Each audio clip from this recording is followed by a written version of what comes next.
Je m'appelle Gilles Dufour, j'accompagne depuis 20 ans des entrepreneurs, des équipes et des individus dans leur évolution au sein de l'entreprise et plus généralement dans leur écosystème professionnel et leur vie. Mon métier consiste à coacher les gens. Et qu'est-ce que ça veut dire coacher? Ça veut dire les accompagner vers un objectif professionnel en prenant en compte une dimension personnelle. Ma posture elle est basée sur la bienveillance et le non-jugement. C'est ça qui va permettre cette relation de confiance entre le coach et le coaché, qui va permettre ce travail de prise de conscience et de mise en œuvre des plans d'action qui sont co-construits avec son coach. Si je suis exigeant et si j'aime les défis, mon objectif, ce n'est pas la performance uniquement. Mon objectif, c'est d'allier performance et bonheur. En fait, pourquoi? Parce que ça permet de faire éclore le talent, ce qui permet de mettre en confiance les gens et c'est ce qui permet après de faire grandir leurs compétences, leurs talents et donc d'aller vers la réussite, on va dire, de manière fluide. Mes outils sont multiples et variés.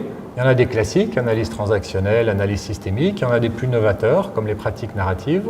Et il y en a aussi des doubles, puisqu'ils sont à la fois sur le mental, ce qu'on appelle le mindset, mais aussi sur le corps, en travaillant la respiration, la posture.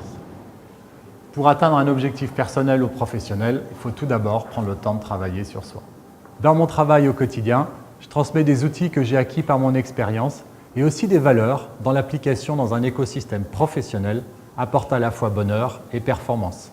En plus de mes interventions, j'ai eu envie de fournir aux coachs et aux managers un livre synthétisant mes méthodes sur 10 situations particulières. 10 cas de coaching managérial, c'est d'abord un livre où je me suis plongé dans mes notes et j'ai regardé les outils que j'avais utilisés et j'ai recréé la chronologie qui permette de trouver du sens entre le choix de l'outil et la problématique amenée par le coaché et le résultat mesurable à la fin de la séance ou lors de la séance d'après.